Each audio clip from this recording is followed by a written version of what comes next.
How lovely is this lighting with the fluorescent, and I look like I'm in a Hong Kong apartment.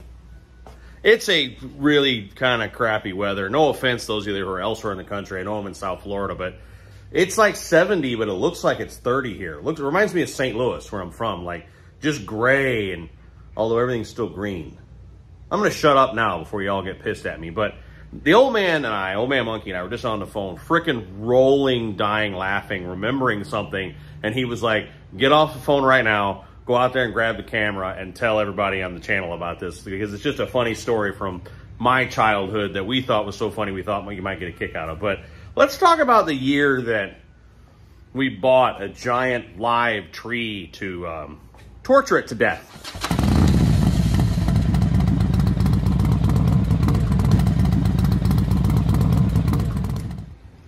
Yeah, that's what happened. So when I was about 17 years old, my parents divorced a long time ago. I was, I think it was my freshman year of college when they split.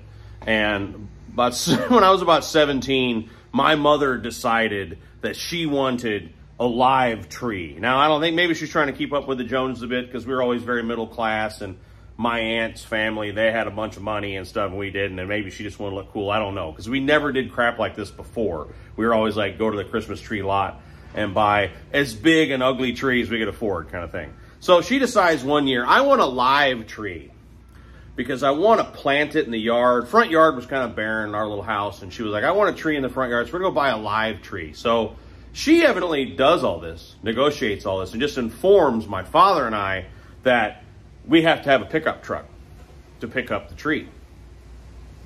So my dad's in the car business, and a day or two before we have an appointment to go pick up this tree, he comes home with a little S10.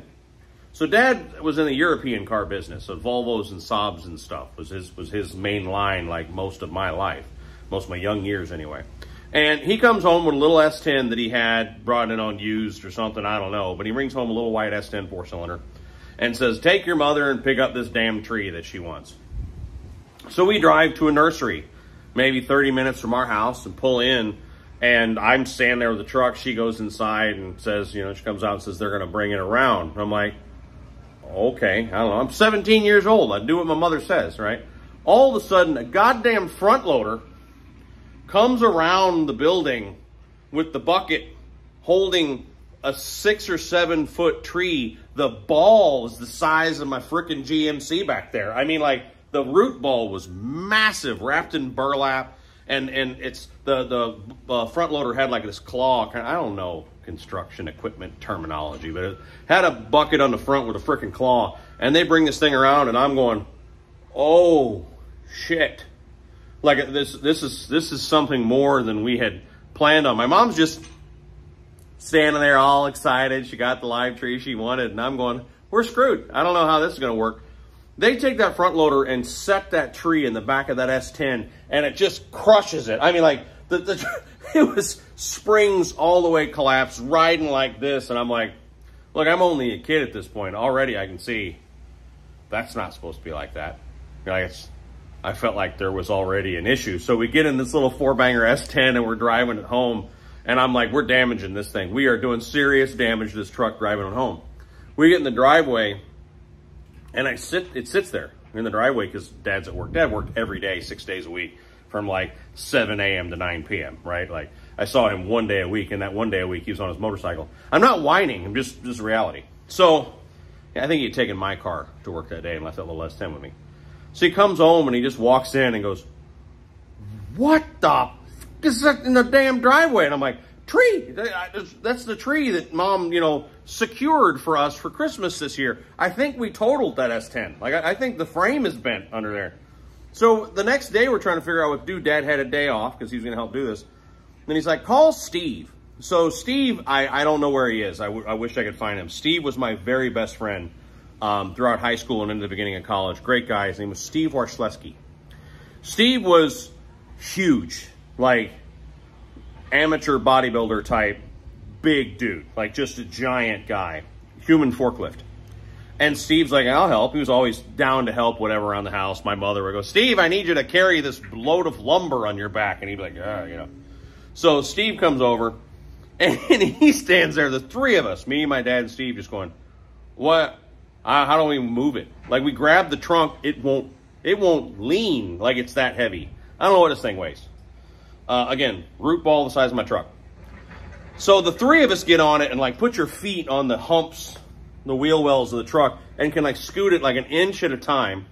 My dad's like, wait. We're gonna have to have something to put this in. So he runs up to, there was no Home Depot at the time. I don't know where he went, probably True Value or something, and bought like a wash basin, one of those like galvanized steel wash basins. And it's like, we'll put it in this. So he brings it and puts it on the ground under the tailgate of the truck. This story is long, but worth it. We dragged this tree all the way out on the tailgate. I'm worried the tailgate's gonna buckle. Like it's way beyond the weight capacity of that tailgate. We get to the very end, we line up the wash basin thing, and we drop it off. And that wash basin was like an inch too small in diameter. Crushed that sumbitch like a Pepsi can. Just flat all the way to the ground. Dad, Steve, and I, at this point, we're delirious. We're laughing hysterically because I'm like, well, it didn't work. So we had to go buy another wash basin slightly larger. And then we turn the tree over on its side, pull out the now Frisbee that we've made under the tree, put the bigger one on, and then tip it up. It's so heavy when we tip it up, it does, in fact, dent the wash basin on the corner. The corner kind of gives where those are welded together.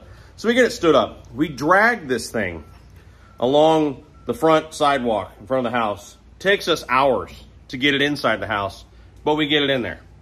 Decorate it. It was pretty. It really was pretty. Even Dad was like, wow, it's a really beautiful Christmas tree we've got this year. Had Christmas with it. Drug it out. Dug the hole. Put the tree in the front yard. It died. That tree died in the front yard. And that thing was so massive, to dig it out was going to be like, we need a freaking backhoe to get this thing out, right? So I go to school one day, and Dad's like, we got to tackle that tree and get it out of the yard. So I go to school, I come home, and my father has lost his mind. So my dad is my temper. I got my temper from him. We're both psychopaths when you cross a certain point. And I get home, and he has got our lawn tractor in the front yard, backing up and going forward and ramming the tree, just out of rage. Like neighbors are outside, like watching, and my dad's like, you motherfucker, just bam, just caving in the front of the garden tractor. So we ended up sawing it off at the root ball and having a stump grinder come out and grind up the stump so we can refill in the hole. But so that's the story of my mother having to have this ridiculously expensive tree that we tortured to death, planted in the front yard to have it die in front of everyone, and then ram its corpse to death in the front yard. It's one of my favorite Christmas stories. My mother's gone. She passed away a couple years ago, so stuff like that you can't rehash with her. But Dad and I were just dying laughing, and he was the one that was like, you got to go tell everyone on the channel the story about the live tree that we had to have because it was so bougie one year. So I want to hear your stories. Christmas is always an insane time for everyone. I don't mean just hard stuff, but funny shit happens. An uncle does something, an aunt does something. I want to hear the stories. So comment down below. Next time we do a live, we'll share some of the funniest ones, but write in the comments what crazy shit happened to you over the holidays. Look forward to more stuff coming out of us real soon. I know I've been a little absent. I've had a lot of real work I had to do, but we've got a dyno with a fairing. Why are you doing that? Come over here. Come to me. We got a dyno we put a fairing on we got to talk about. We got to do a video on that. We got a really cool new light to put on the Rogue line. The missus and I are going to do the 12 days of Biker Christmas, which is not our Christmas list. We're going to do that too, but we have had some fun with the 12 days of Christmas in the biker world. So there's some other stuff coming off. But hit the thumbs up. If you're not a subscriber, please do. Really appreciate it. Love you all to death. Take care of each other. We'll talk real soon. Bye.